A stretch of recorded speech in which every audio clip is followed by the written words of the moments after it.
A paz do Senhor, estamos aqui para dar continuidade ao estudo de Apocalipse, que não parece Apocalipse, mas é Apocalipse, porque nós estamos estudando as 18 características marcantes dos homens nos finais dos tempos, que não são só agora, que começaram desde lá de Atos, porém, estão se intensificando.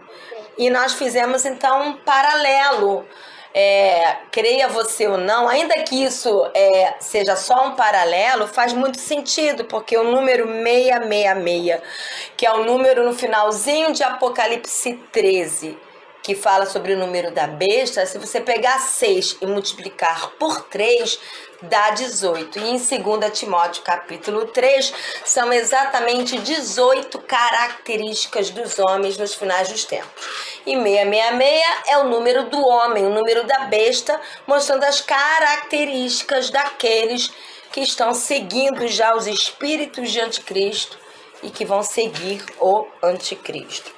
E nós já vimos, desde o início já vimos sobre egoístas, avarentos, presunçosos, arrogantes, blasfemos, desobedientes aos pais, ingratos, ímpios.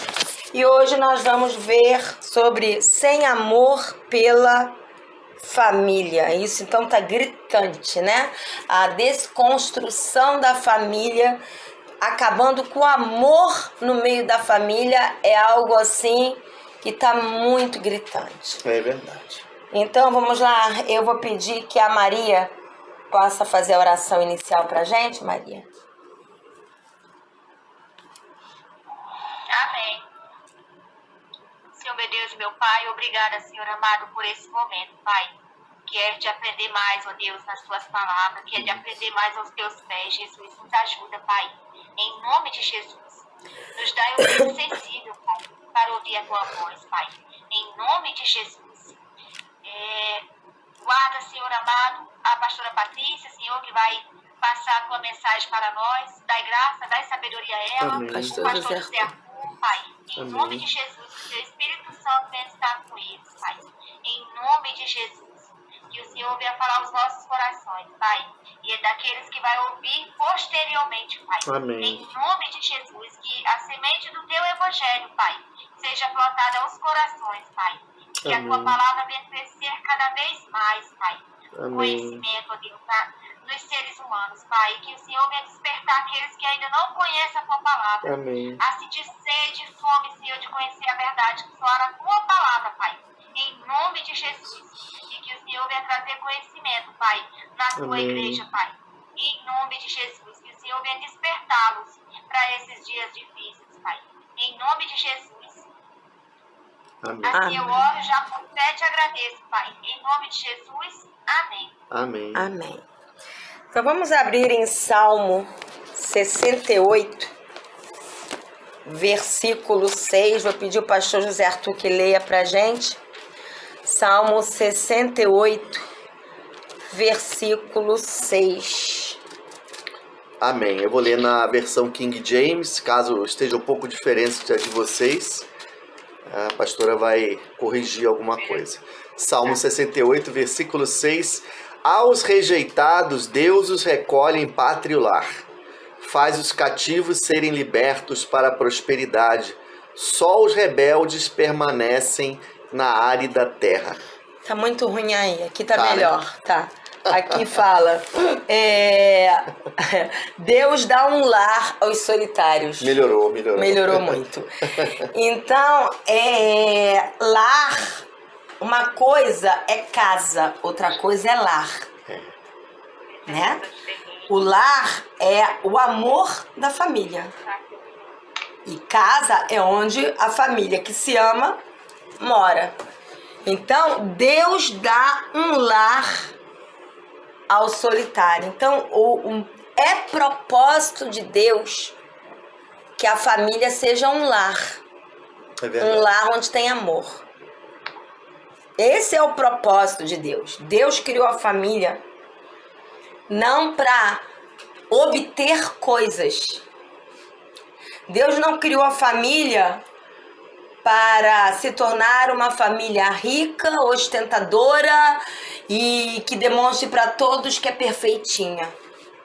Deus criou a família para que haja amor, para que haja acolhimento, onde um compreende o outro, onde tem intimidade, e onde tem intimidade tem briga.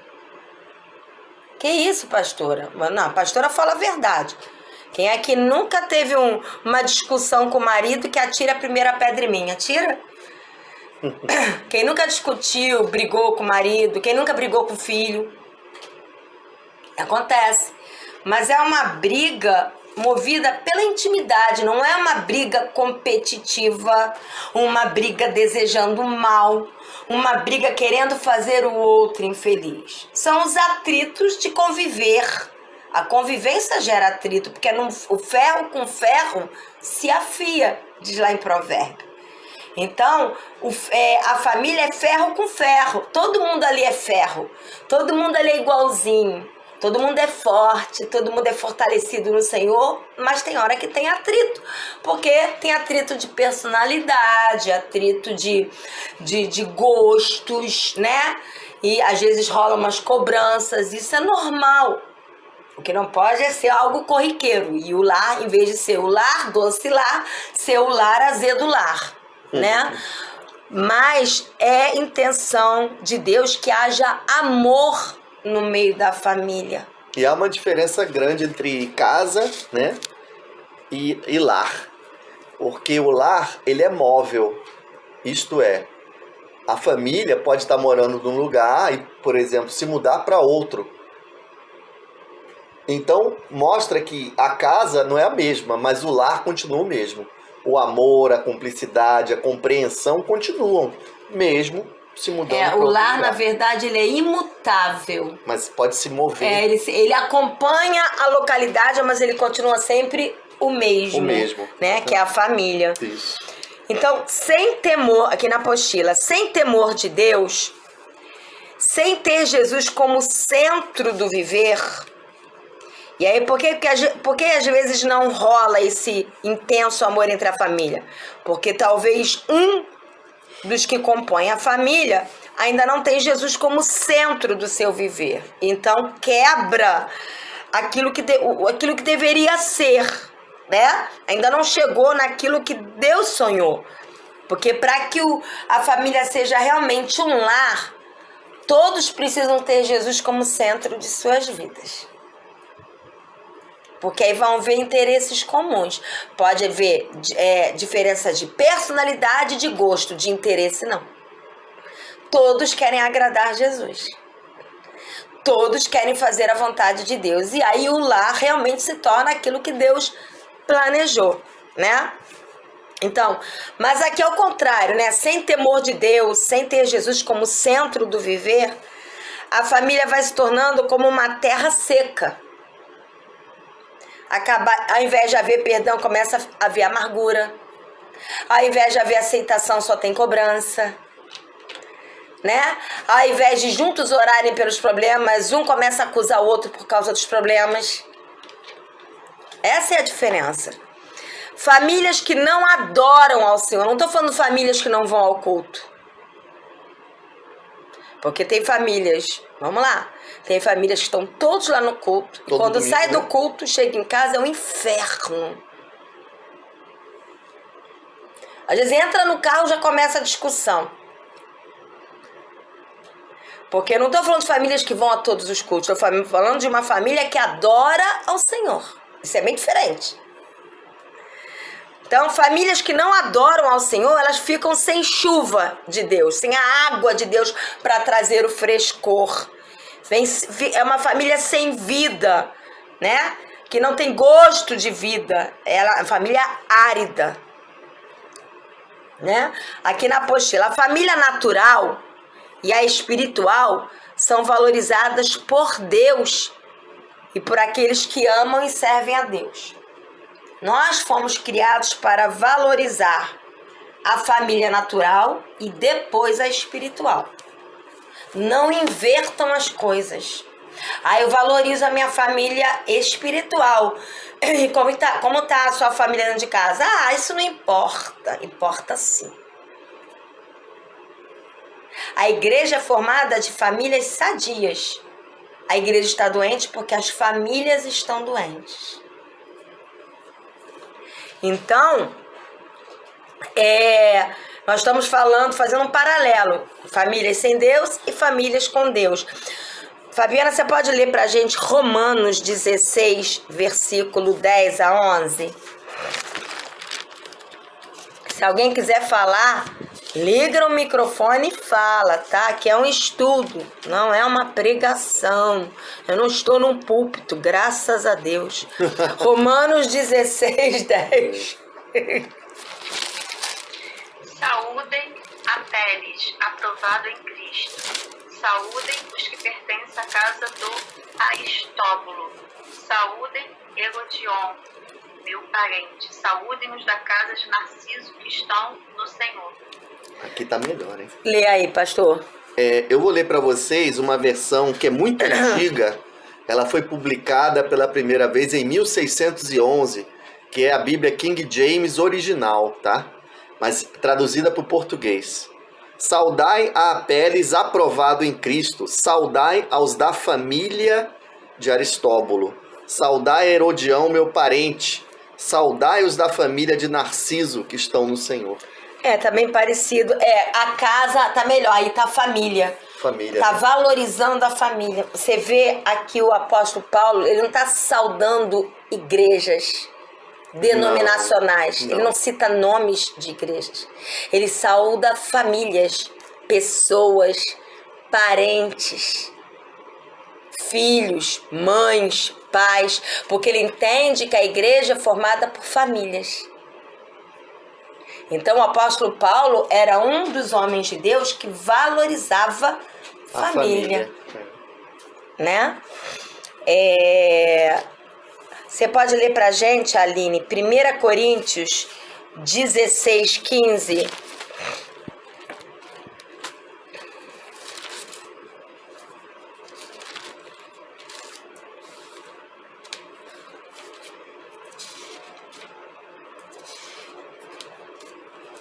Diz assim: E agora, irmãos, eu vos peço o seguinte: sabeis que a casa de Estefanas são as primícias da Acaia e que se consagram ao serviço dos santos. Quer dizer, os da casa, os da família de Estéfanes, quer dizer, uma família inteira, como fruto do evangelismo em Acaia, e uma família inteira, que é a família de Estéfanas, se dedicando ao serviço dos santos. Lindo, servindo, né? Ao Senhor. Uma família inteira.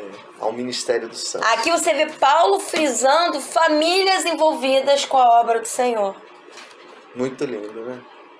Eu não consigo ver, desculpa, essa é a maneira como eu penso, e vocês podem não concordar. Eu não consigo ver um casal com ministério diferente. O marido tá lá fazendo uma coisa e a mulher outra. Se a Bíblia diz que eles são uma flecha dupla, que eles são um no Senhor, como é que eles trabalham para o Senhor assim? Tem igrejas que não creem em mulher como pastora. Ok, é só a esposa de pastor. Porém, por ser esposa de pastor, ela tem que estar andando junto com ele no ministério, fazendo a mesma coisa. Se ele vai aconselhar, ela tem que estar no gabinete junto. Se ele vai visitar, fazer um culto, ela tem que estar junto. Isso. Eles estão juntos. Aí vai você que é pastor? Não existe isso. Outra coisa errada é... Se a minha esposa não pode ir, eu não vou. Se meu marido não pode ir, eu não vou. É verdade. Ah, mas que isso? Tem que servir ao Senhor. Eu sou um. O casal é um, então eu vou lá servir, a não ser que o marido ou a esposa não seja cristão. Aí é outra história. Não é cristão, você vai sozinho. Mas se o marido e sua esposa é cristão e você faz a obra sozinho, tem que estar os dois juntos fazendo a obra. Eu não consigo ver um casal em casa cristão, quando um não é cristão, é outra história. Atente bem para isso. Mas quando os dois são cristãos, eu não consigo só um orando e o outro não. É estranho. Só um jejuando e orando e o outro não. Só um lendo a Bíblia e o outro não. E tem acontecido uma coisa muito triste nesses dias, e isso vai ficar registrado. As mulheres estão sendo os sacerdotes da casa.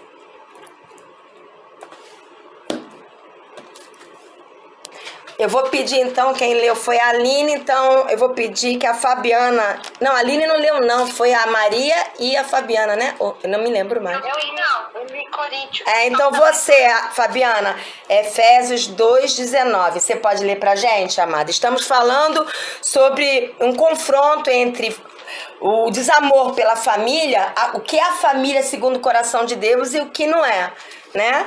Então, Efésios 2:19. Portanto, vocês já não são estrangeiros nem forasteiros, mas concidadãos dos santos e membros da família de Deus.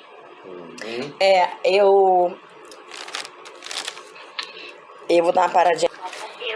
Então vamos lá, lemos Efésios 2:19, agora pastor lê 1 Timóteo 5, versículo 4 e versículo 8, vendo que Deus ele criou a família natural, que é o marido, a esposa, aqueles que têm filhos, e criou também, ele criou, não significa que a igreja esteja vivendo na íntegra isso, mas ele criou uma família espiritual porque todos temos o mesmo pai, a mesma semente e o mesmo DNA. Só falta colocar isso na prática. Mas vamos lá, família espiritual e família natural. 1 Timóteo 5, de 4 a 8. 4 e 8. 4 né? e 8, Todavia, se alguma viúva tiver filhos ou netos, que estes aprendam primeiramente a colocar a sua religião em prática, zelando por sua própria família e retribuindo os bens recebidos de seus pais e avós, pois isso é agradável diante de Deus. Nossa. Gente, tem pastor que prega contra esse versículo. Você primeiro tem que fazer a obra na igreja local, depois você dá atenção para sua família. Quando aqui está dizendo, se uma viúva tem filhos ou netos, que vocês aprendam a colocar a sua religião em prática. Cuidem da sua própria família e retribuam o bem que seus pais e avós fizeram por você, pois é isso que agrada a Deus. Aleluia. É Deus, família e igreja. Quando você coloca atividade dentro do templo, dentro da igreja local, acima da sua família, você está cometendo um pecado grotesco e magoando o coração de Deus. E isso eu deixei pro YouTube. E não pense que as suas orações serão ouvidas, né? Ele é muito presente no meio da igreja. Tipo, você tem que fazer a maneira que se exige tanta coisa que te dão, você acaba ficando em falta dentro da sua casa. Exatamente. Onde deveria ser a prioridade. Exatamente. Muito bem. Exatamente. Isso foi dado até no estudo de casamento de uma forma bem profunda, né? Quando você negocia a vida, o cristianismo é equilíbrio. Não é não fazer nada para o Senhor para ficar só com seu marido ou com seus filhos. Isso é o extremo. E também está envolvido com tudo na igreja local e negligenciar o ser boa dona de casa, o ser boa mãe, o ser bom pai. Isso é o outro extremo, é o equilíbrio. A igreja local tem 3 cultos, opta por ir no máximo 2 e fique mais com a sua família. Não, eu tenho que estar em todos os cultos. Quem disse isso? Na verdade, seria melhor um só e o resto, né? Você continuar. Então, vamos lá. Então, continuando. Já voltou, né? Ué, é a outra Aline ou a mesma Aline? Tá com microfonia. Tem que desligar o outro. Desliga o outro. Agora eu vou... Então, continuando. Agora, 1 Timóteo... Não, é o 8 agora. O 8 agora, então. 1 Timóteo 5, versículo 8. Contudo, se alguém não cuida dos seus, especialmente dos de sua própria família, este tem negado a fé e se tornou pior que um descrente. Ui! Caramba!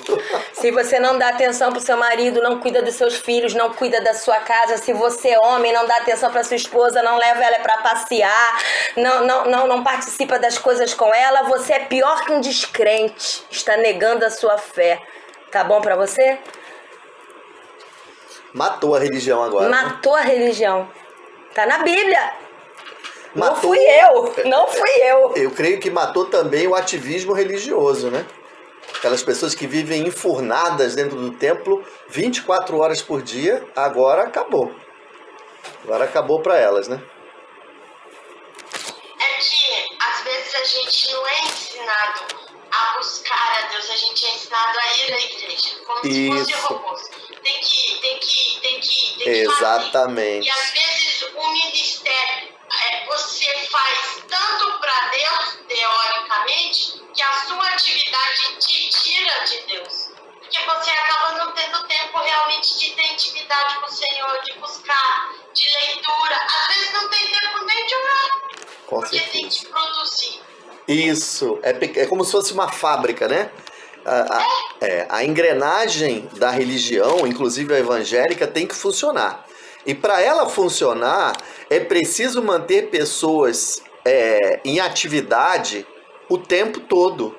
Por quê? Quanto mais atividades você tem, quanto mais atividade você tem no templo, menos você tem tempo para pensar, para refletir, para ler a Bíblia, para orar. E por isso que tem muitas lideranças, e eu não cuspo pro alto, eu todo dia oro pelo meu filho. Eu só engrenei no ministério de pregação quando meu filho já estava grande. Deus foi tão misericordioso que eu já tinha esse ministério, mas Ele não me deu enquanto meu filho estava pequeno e precisava de mim. Ele ainda precisa, mas ele já é um homem. Então dá para agora levar, entendeu? Mas ainda assim, eu tô aqui pregando, mas eu já dei faxina em quarto, eu já estendi roupa, eu faço comida, eu limpo minha casa, eu não negligencio ser mãe e ser esposa para exercer o ministério. O homem não pode negligenciar a sua família. Muitos pastores, em nome do ministério, deixam as suas esposas e seus filhos e depois, nossa, você viu o filho do pastor, da pastora, se desviou, tá no mundão. Muitos não é por causa disso, a gente tem exemplos que não foi nada disso, mas a maioria foi negligência porque não deu atenção. Estava muito envolvido com o ministério. Parece o sistema empresarial, né? Exatamente. Então, voltando para a apostila. Há espíritos malignos que atuam em famílias, de geração em geração. Tamanha a importância da família na sociedade. Maria, você pode ler livro do profeta Isaías, capítulo 8, versículo 19. Parece que a gente não está estudando Apocalipse, tá? Porque Apocalipse são os finais dos tempos. Isso tudo a gente precisa saber para os finais dos tempos. Que adianta eu saber do milênio se eu não souber que eu não posso viver o 666? Não é? Então vamos lá, Isaías 8, 19. Você pode ler pra gente, Maria? Assim, quando disserem a vocês, procurem um médium ou alguém que consulte os espíritos e murmure encantamentos, pois todos recorrem a seus deuses e aos mortos em favor dos vivos. Talvez eu tenha errado, porque está num contexto de família. É verdade. Quer ver, ó? Lê aqui o 18, ó. Aqui estou eu com os filhos que o Senhor me deu. Eram filhos espirituais, mas também eram filhos que ele tinha tido. Em Israel, somos sinais e símbolos da parte do Senhor dos Exércitos que habita no Monte Sião. E tá melhor aqui, ó. E quando eles vos disserem, na Bíblia King James, 1611. né? Lê aí, pastor, no 19. Quando eles vos disserem, buscai aqueles que possuem espíritos familiares. Então, há espíritos que atuam de geração em geração e isso só é quebrado quando você se converte. Só que ele fica rondando. Exemplo meu. A minha mãe se converteu e melhorou 90% quando ela se converteu. Muito. Né? Antes da minha mãe se converter, eu via copo voando na cozinha. Não era espírito, não. Era minha mãe jogando o copo mesmo em cima do meu pai. Ela fazia o copo voar, né? Então, eu via brigas Então, tinha um espírito de dominação. E eu fico vigiando e orando porque o espírito ele ronda. Sua mãe, a minha avó era assim, a minha mãe era assim, eu tenho que ser assim. Só que não. Eu escolho não ser assim. E aí eu oro por isso. Eu tô falando de mim porque vocês podem perceber que a gente tem tendência a perpetuar o que os nossos pais foram. Muitos falam, né, quando acontece isso, puxou pra tia, puxou pra avó, pra tataravó. Isso. Tem o conhecimento da palavra, Isso. né? Quando são Geralmente coisas... vai ser aquilo ali. Quando são coisas boas, ok. Mas tem coisas que são, né? Tipo assim, meu avô bebia, meu pai bebia e eu, como homem, também bebo. Entendeu? E assim, tô dando um exemplo. Então, quando a gente se converte, isso é quebrado. Acabou, você é nova criatura. Mas a Bíblia diz que o inimigo, ele anda como um leão ao redor, procurando quem possa tragar. E esses espíritos familiares ficam esperando uma brecha. Por quê? Porque existe uma coisa chamada personalidade. Quando você se converte, o seu espírito se converte. Mas você tem personalidade.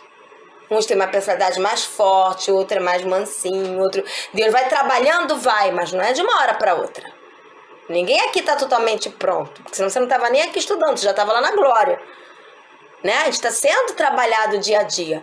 E há coisas na nossa personalidade que a gente ou herdou ou aprendeu com os nossos pais e que a gente não quer aquilo, mas parece que aquilo está sempre nos ameaçando, já percebeu? Sempre e você contando, diz, né? não quero isso para minha vida. Sempre E aí por isso que a palavra fala, vigiai e orai. Para que vigilância?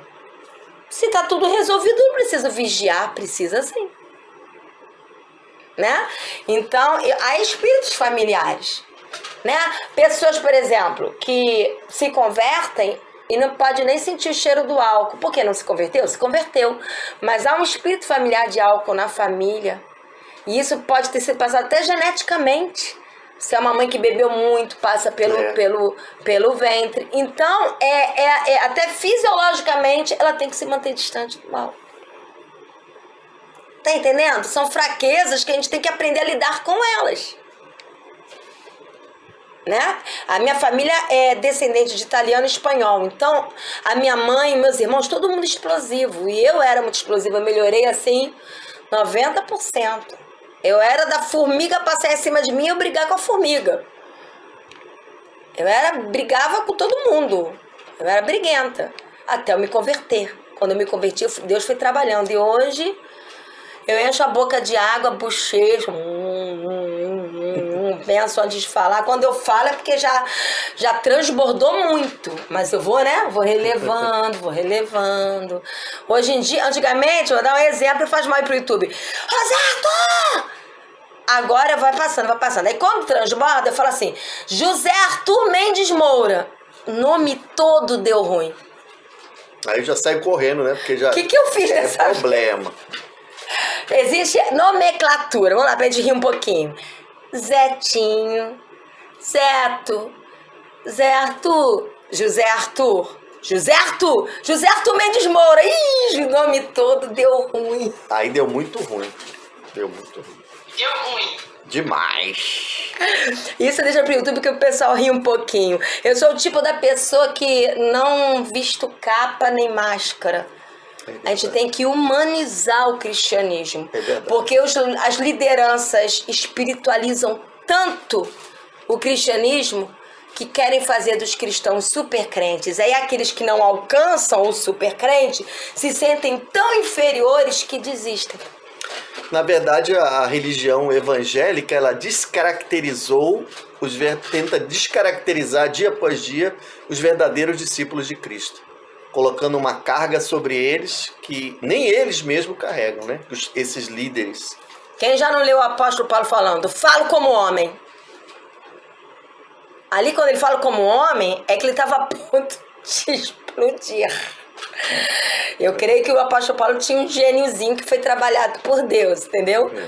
Ele tinha uma personalidade forte, que foi trabalhada por Deus, né? Então vamos lá, Isaías 19:3, que ele foi Maria Fabiana, Isaías 19:3. A gente vai até, a Aline tem que sair, mas nós vamos até 4h20, quem puder, né? Isaías 19:3, lê aí pra gente, Fabiana.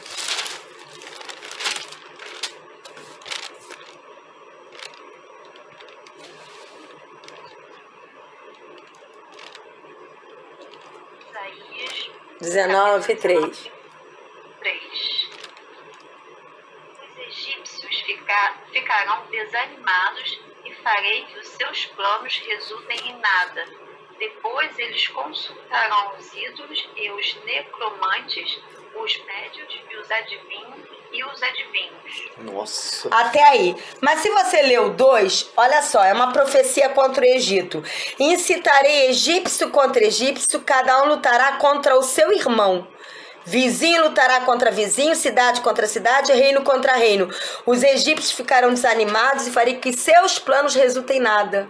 E aí, como família, eles vão consultar ídolos, necromantes, médios e adivinhos. São espíritos familiares. Consultados por irmãos, pessoas que moram na mesma cidade, que têm os mesmos conceitos, né? Fala tanto de família dentro de casa, como família a nível de bairro, cidade, nação. São espíritos familiares. Nos últimos tempos, o amor, o cuidado e a unidade entre os da própria família entrarão em profundo declínio. Meu Deus. E cristãos verdadeiros serão perseguidos por seus familiares amados. Meu Deus. Deu ruim pra gente, né? Mateus 10:36. Lê aí pra gente, Aline. Jesus nos avisou disso, tá? Leva a sério o que Jesus avisa, porque é fato. Mateus 10:36. Diz assim: assim, os inimigos do homem serão os da sua própria casa. É isso aí. É isso aí. Casa, às vezes, marido vai entregar a esposa, esposa vai entregar marido, filho vai entregar pai. Você viu aquele cristão? Ah, vi, é meu pai, tá lá, pode pegar ele. Não duvidem disso. Os nossos maiores inimigos serão os da nossa própria casa, as pessoas que nós mais amamos, que não são cristãos, lógico, né? Sem contar os parentes, né? Que vão entregar no irmão. A gente vai tem os parentes maravilhosos, tem os parentes serpentes, né? Então, olha só, vamos continuar aqui na apostila. Foi plano de Deus a terra ser povoada por famílias. Então, família realmente é projeto de Deus. Pastor, você pode ler Gênesis 12, versículo 13. Acho que é 12:3, não é? É 3, desculpa. Gênesis 12, 3. Diz assim: abençoarei aos que te abençoarem, amaldiçoarei aqueles que te amaldiçoar. Por teu intermédio, abençoarei todos os povos sobre a face da terra. Então, através de Abrão, Deus estava abençoando todos os povos que eram formados por famílias. Agora, atente, não estou falando agora nem de família, atente que Deus falou que ia abençoar os que abençoassem Abrão e que iria amaldiçoar os que amaldiçoassem Abrão. Pergunta aqui na Coecalar, Deus mudou? Não. Não mudou. Pensa nisso. Aquele que lança maldição sobre você, é Deus que vai fazer a justiça. E a justiça de Deus pega pesado. Né? Agora, Gênesis 28:14, Maria. Mostrando como Deus preza, né? Através de Abraão, Deus quis abençoar famílias. Agora, Gênesis 28:14.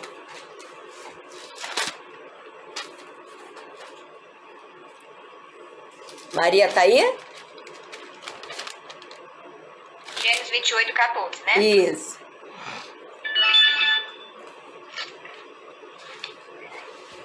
Seus descendentes serão como o pó da terra e se espalharão para o oeste e para o leste, para o norte e para o sul. Todos os povos da terra serão abençoados por meio de você e da sua descendência. Olha como Deus preza a família. Através de Abrão e a família dele, ele iria abençoar outros povos. O propósito de Deus é a família e usar a família. Se Deus quer usar a família e usar a nossa descendência, como é que pode viver cada um por um lado, vivendo o seu ministério, cada um por si, Deus por todos? Isso não existe. É verdade. Família precisa caminhar junta, né? Agora, Atos, quem tem a apostila, põe o A maiúsculo aí, que eu botei A minúsculo. Fabiana, Atos 3:25.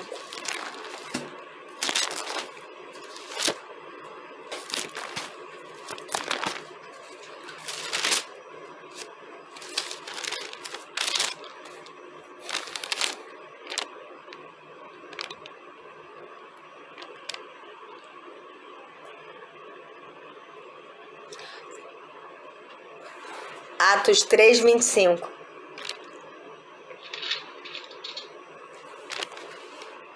E vocês são herdeiros dos profetas e da aliança que Deus fez com os seus antepassados. Ele disse a Abraão: por meio da sua descendência, todos os povos da terra serão abençoados. Por que eu coloquei esse texto que é igual aos anteriores? Porque muita gente fala, aquilo era para o Antigo Testamento. E aqui é o quê? É o Novo Testamento. Então, isso continua valendo. Deus, ele ama a família, propósito de Deus a família, ele quer usar a família de geração em geração. Nós não temos mais muitas gerações, né? Encurtando o número de gerações que serão usadas, porque a coisa aí tá ficando apertada, a coisa tá chegando, se aproximando. Mas pelo menos os nossos filhos, ou os nossos sobrinhos, a gente pode investir. A Maria mesmo está investindo aí, pode dizer que o estudo de segunda-feira é Maria e sua família. Só da gente do Ceará e do Piauí, só a gente dela, sobrinho, vizinho, só é Maria e os seus filhos espirituais. Amém. Então vamos lá. Como cristãos, precisamos amar na prática os nossos familiares. Aline, Gênesis 47:12. É amar na prática. Não adianta dizer que você ama seu marido, ama sua esposa, ama seus filhos e não mostrar isso na prática. Né? Tipo, é uma prática a gente fazer o pratinho do nosso marido e falar, toma sua comidinha, meu amor. Isso é uma prática. É uma prática o meu marido de manhã, quando eu tô de jejum, esquentar um cafezinho pra mim. Entendeu? É uma prática. São detalhes que fazem a diferença, porque o amor é uma prática. Eu te amo, mas cada um se vire. Que prática é essa? Prática esquisita, né? Então vamos lá. Eu sou das antigas, sabe? Eu tenho prazer de ver a minha família sentada na mesa comendo a comida que eu fiz. Tem mulher que hoje que não valoriza isso, mas está fora da palavra. Porque a Bíblia não fala que a mulher seja uma boa empresária. A Bíblia fala que a mulher seja uma boa dona de casa. E vão me matar por isso, mas pode matar. Eu fico com a Bíblia. Eu não fui chamada para ser uma boa empresária, eu fui chamada para ser uma boa dona de casa. Aí você fala, mas lá em Provérbios 30, aquela mulher empresária. Era não. Ela é empresária, ela fazia coisas para vender, mas ela organizava a sua casa. Ela era mais dona de casa porque ela fazia coisas para vender porque ela nem precisava, por prazer. Porque Salomão era ricaço. Não tinha nenhum problema financeiro, né? Mas ela tinha servas, né? Então, mas ela só conseguia organizar as servas porque ela sabia fazer. Né? Quem quer ter empregada que pode ter e não sabe fazer, como é que você vai mandar? Como é que você vai mandar fazer, né? E tem mulheres que hoje não querem, né? Vou parar aqui. Vai, Aline, Gênesis 47:12. E José sustentou de pão a seu pai, a seus irmãos e a toda a casa de seu pai, segundo o número de seus filhos. Meu Deus, sustentou. Olha só. Que lindo, né? Você tem que amar na prática, sustentando. Às vezes, nós estamos vivendo épocas que muitos homens estão frustrados. Porque não conseguem mais sustentar a família como gostaria. Mas não é culpa dos homens. Tanta conta pra São, entre 10 homens, 2 estão bem empregados. O resto está arrastando. Não é? Conseguindo um dinheirinho daqui, um biquinho daqui, outro bico dali, para poder fazer dinheiro. Então, realmente está bem complicado. Bem difícil. Mas o sustentar não é só trazer dinheirão para dentro de casa. O sustentar é quando vê a mulher chorando, abraçar e perguntar por que você está chorando. Quem disse que isso não é sustentar? Agora, se você vira as costas, mulher, para de chorar, hein? Parece uma... Ou quando você vê o seu marido cabisbaixo, homem, você tem que ser forte. Quem disse que o homem não pode ficar triste? Você é auxiliadora, chega ali, amor, o que eu posso fazer por você? Por que você está triste? Não é? Então isso é sustentar. Isso é ser um alicerce na vida do outro, né? Os filhos... E quem disse que filho não pode consolar mãe e pai? Quantas vezes um abraço de um sobrinho, ou de uma criança, ou de um filho nos consola no momento que a gente está muito triste? Deus pode usar quem Ele quer. Não é só os adultos sustentando as crianças. As crianças às vezes sustentam o adulto também. Né? Então isso é um lar. Isso é uma família. Pastor José Arthur, Êxodo 12, são 4 e 8. Êxodo 12, 21 a 23.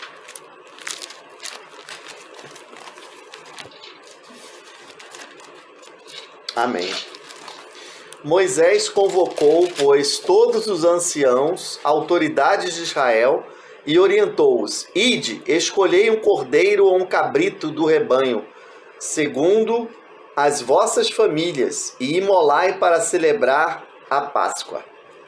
Tomai alguns ramos de sopo, molhai-os no sangue que estiver na bacia, e marcai a travessa da porta e suas colunas laterais com o sangue que estiver na bacia.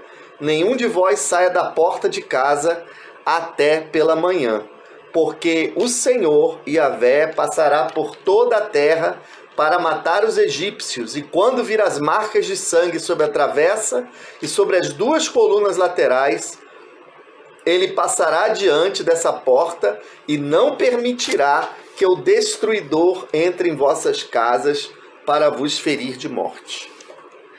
Vamos lá. Aqui tem um princípio fortíssimo. Muito forte. A proteção não está dentro do templo. A proteção está dentro da sua família. Olha só. Fortíssimo, né? Deus não reuniu todo o povo num lugar só para proteger. Deus não reuniu todo mundo num lugar só para proteger. Foi de família em família. Cada um dentro da sua casa. No seu lar, né? O seu lar é o lugar de proteção. A proteção não está com o seu pastor, com a sua pastora. Eu trouxe um pouco dessa realidade, né? Porque as pessoas tiveram por um tempo que deixar de ir na igreja. E as pessoas, muitas estavam no automático. Estavam indo, mas não estavam muitas delas cultuando, mas estavam indo. E de repente elas tiveram que passar, então, a buscar Deus em casa. Isso. E porque, na maioria das vezes, nós somos ensinados que nós vamos buscar Deus na igreja. Esse ensino errado é... É um ensino errado. Errado. Nós buscamos Deus todos os dias e isso começa dentro da nossa casa. Exato. Porque a palavra culto é oferecer, não é buscar. Eu vou para cultuar, eu vou para oferecer o que eu busquei aos pés do Senhor. Eu vou lá para ser um instrumento para abençoar e oferecer a Deus e aos irmãos o que eu aprendi com o Senhor. Aí não busca nada e quer buscar tudo lá. Então você é um egoísta, porque você vai ao culto não para oferecer a Deus a irmãos, mas para você. Então você continua girando em torno de você só. Em alguns lugares, desculpa fazer essa comparação tão grosseira, parece até um programa de auditório, né? Oi, tá todo mundo bem aí? Tá todo mundo animado? Todo mundo animado? Eu já fui a culto que começava assim, tá todo mundo animado pro culto? Aí tem hora que tava triste, que eu dei a vantagem era falar, só que não. Qual milagre você veio receber? Quem veio buscar a sua bênção? Não, eu vim trazer, pode ser? É isso aí, Maria. Então vamos lá, aqui na apostila. O livramento de Deus se manifestou por família, em cada casa, demonstrando que o amor que Deus tem pela saudável e bíblica estrutura familiar. O inimigo ele tem lutado ferozmente, usando até mesmo a religião, para desintegrar e destruir princípios familiares. Eu já contei uma vez, vou contar de novo. Eu estive num local, que eu não vou dar nome, em que eles compravam você dando viagem para Israel. E deram para mim uma viagem para Israel, mas não deram para o meu marido. Eu até me animei para ir, depois eu falei, eu não vou. Se meu marido não vai, eu não vou. Ou dá para os dois, ou não dá para ninguém, ou eu não vou. Mas que tem? Você não nasceu grudada com ele? Foi essa a resposta que a liderança me deu. A Fabiana sabe de quem eu tô falando. E eu falei, eu não vou. Porque ali a intenção é desestruturar família. Eu falei, eu não fui. Eu abri mão de ir para Israel com tudo pago, porque o meu marido não ia. E porque nós somos uma só carne, ou vão os dois ou não vai ninguém. Eu não vou pra festa, assim, eu nunca fui a uma festa de casamento ou de aniversário sem meu marido. Se meu marido tá trabalhando, ele não pode ir, eu também não vou. Porque nós somos um. Ah, ele tá trabalhando, o que tem? É o que tem que é o novo normal. Tudo pode. Não. Quando lá em Gênesis, quando Deus falou Ish, era para vir Ish e Isha. Era um só diante de Deus. Quando ele falava Adão, era Adão e Eva. Quando Eva resolveu fazer sem Adão, e todo mundo joga a culpa em Eva, a pergunta é, onde Adão estava que não protegeu Eva? Os dois estavam errados. Eva se distanciou de Adão e Adão se distanciou de Eva. Quando o casal se distancia, é a brecha para o inimigo atuar. A própria Bíblia diz, separai-vos por um tempo para orar e depois se unam. Unidade no amor ágape, no amor filéu e no amor eros. E o inimigo, ele aplaude quando ele quebra essa unidade. Você pode jejuar, profetizar, ir a todos os chás, a todos os cultos. Se não há unidade na sua família, o inimigo venceu. E isso não está sendo pregado. Não. Parou de ler a Bíblia, parou de orar. Acende logo a luz vermelha que a coisa tá feia. Parou de estudar também, né? Isso. Porque já não tem mais escola dominical. Muito triste. Isso é uma estratégia satânica, né? É tudo estratégia satânica. Não ter escola dominical, não ter escola de estudo da Bíblia, porque é justamente a palavra de Deus. E A minha não tem mais. Aí é muito Já faz triste. anos. Muito triste isso, porque o inimigo quer mesmo que acabe isso. Por quê? Sem a palavra, o povo vai se corromper. Sem o conhecimento da palavra de Deus, não tem como você ir adiante. Nós conhecemos um lugar que as pessoas fugiam do estudo bíblico. Saíam correndo, né? E, infelizmente, esse lugar, né? Vamos lá. Na apostila, da mesma forma, Deus trouxe livramento a Raabe. Lembra? A Raabe era prostituta. Ela foi usada por Deus para esconder e dar apoio aos espias, né? Vai lá, Aline. Deus te abençoe, querida. Deus te abençoe. Guarde. Ela já foi, ia orar por ela. Então, vamos lá. Então, Raabe, ela era uma prostituta que foi usada por Deus. E porque ela foi usada por Deus, Deus abençoou só ela ou abençoou ela e toda a família dela? Porque a bênção que Deus te dá é para você e toda a sua família. Não existe, quando você é casado, não existe o meu ministério, a minha bênção. Não. O nosso ministério, a nossa bênção. Porque Deus, quando olha para o casal, vê 2 em 1. Né? Então, Josué 6:23. Lê, quem foi que leu por último? Eu não sei. Eu sei que eu li foi... Êxodo 12 foi você. Então, vamos lá. Fabiana, Maria, Josué 6:23. 6:23, né? Isso.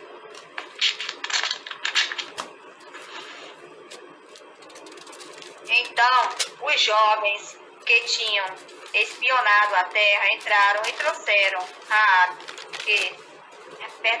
seu pai, sua mãe, seus irmãos e todos os seus parentes. Tiraram de lá todos da sua família e os deixaram num local fora do acampamento de Israel. Olha. Eles, a promessa de salvar Raabe se estendeu ao pai dela, à mãe dela, aos irmãos e não só, até os parentes. E também a tudo que ela possuía. E a tudo que ela possuía. Então, família é algo muito importante diante de Deus, né? É verdade. Famílias são chamadas a glorificar ao Senhor Deus. Você pode ler pra gente, Fabiana, 1 Crônicas 16:28. 1 Crônicas 16:28.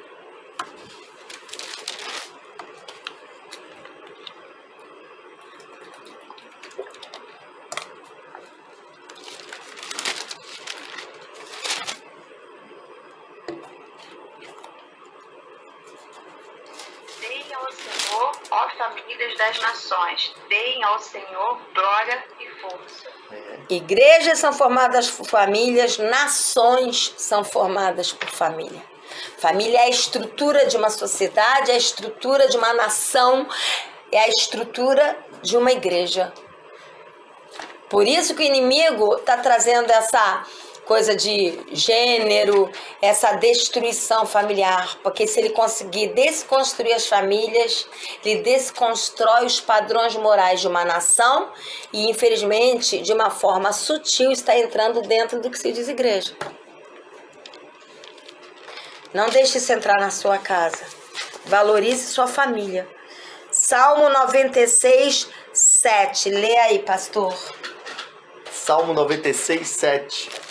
Famílias de povos, tributai ao Senhor, rendei ao Senhor glória e poder. Famílias tributando glória ao Senhor, famílias glorificando ao Senhor, famílias se rendendo ao Senhor, né? Famílias são chamadas a orarem e lerem a Bíblia juntas. Casal, talvez eu não leia junto com meu marido todas as vezes, mas quantas fotos eu já mandei para vocês? Eu botei ali, dando bom dia, os dois lendo a Bíblia aqui na mesa. A gente tem esse costume e aí a gente fica um compartilhando com o outro que está lendo. Você já viu isso? Eu sei que nem todos experimentam isso porque talvez o marido ou a esposa ainda não seja cristão ou ainda não esteja no nível de intimidade com o Senhor. Mas aquele que já é cristão e que só vai ao culto com você, seja esposa ou marido, ainda tem algo errado. Se você não senta para ler a Bíblia junto com seu cônjuge, isso precisa ser restaurado. Né? Senão, perde o sentido de ser do casal.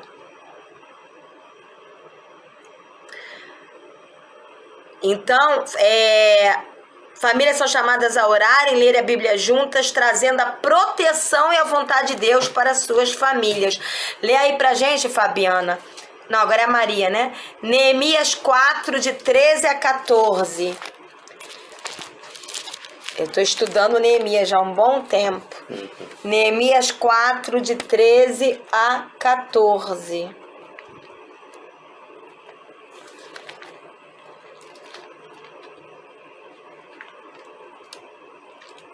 Fica antes de...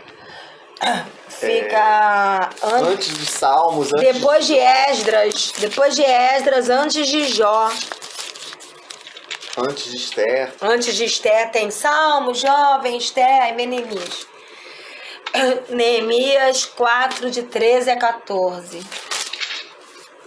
É um livro fortíssimo. Muito bom. Ele é todo de restauração. Eu estou estudando ele, quando eu acabar de estudar vai sair uma apostila de estudo em cima de Neemias. Só no caderno eu já estou na página 130, no caderno, só em cima de Neemias.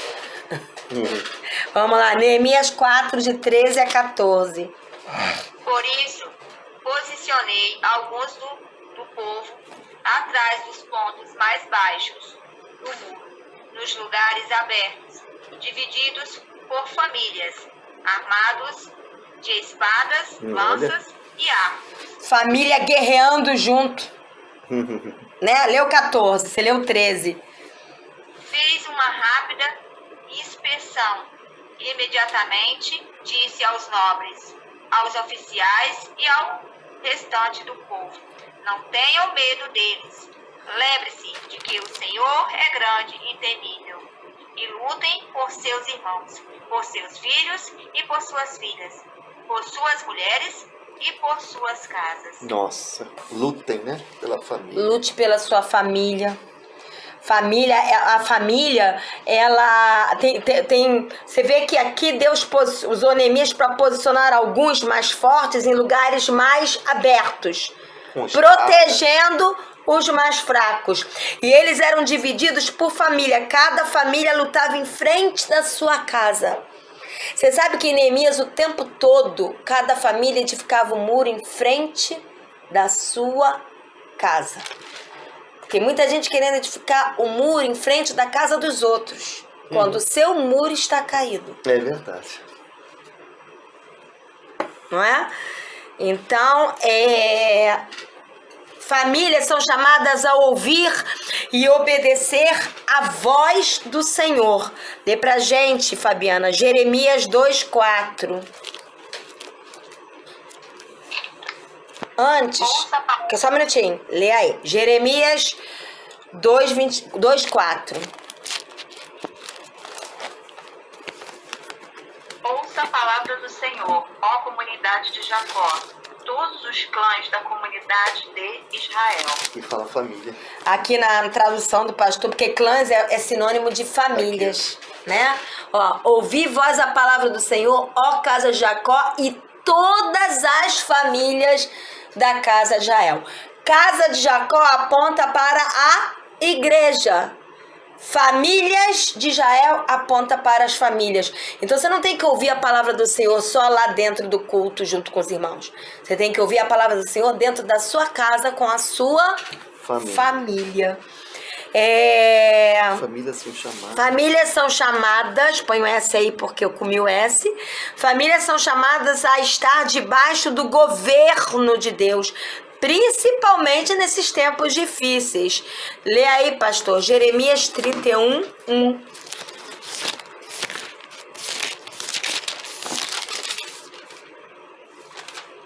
Amém.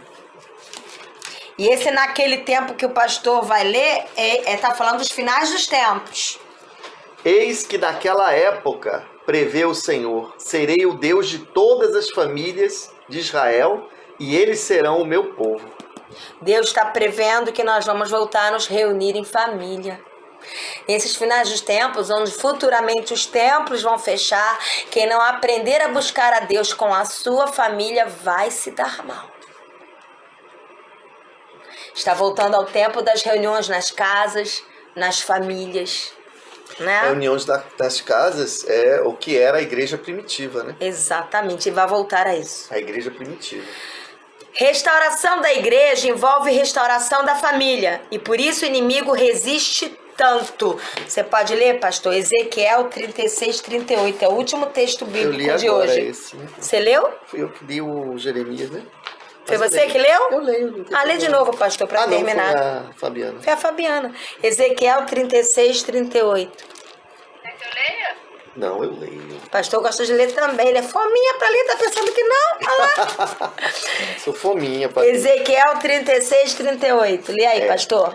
Como os grandes rebanhos destinados às ofertas das festas fixas de Jerusalém, e assim as cidades outrora arruinadas e desertas se encherão de famílias alegres, e todos reconhecerão que eu sou o Senhor Deus. Foi bom ele ler, porque aqui tá rebanhos de gente, mas é sobre família.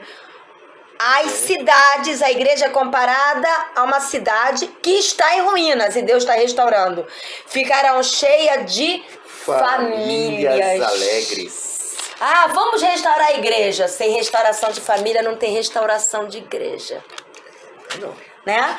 Então, para terminar na apostila, sem amor pela família, São os desafeiçoados, duros de coração, segundo a tradução Bíblia Viva.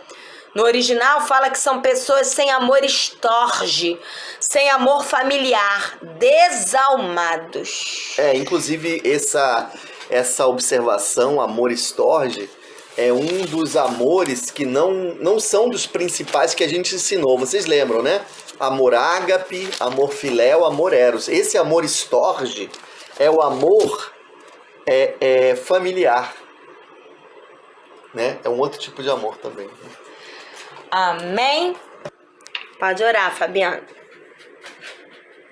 Pai, em nome de Jesus, primeiramente te agradecemos, Senhor, por mais um momento de estudo da sua palavra.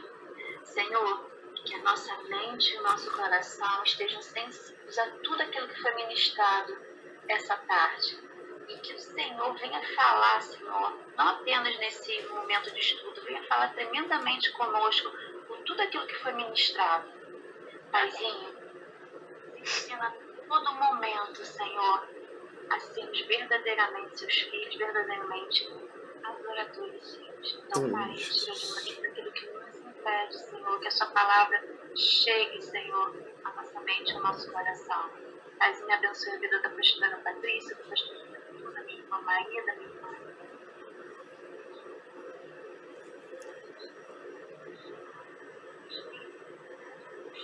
Senhor, porque conhecendo a sua palavra, estamos conhecendo. Então, Paizinho, te entregamos tudo. A nossa vida é o seu altar, Senhor. Então, venha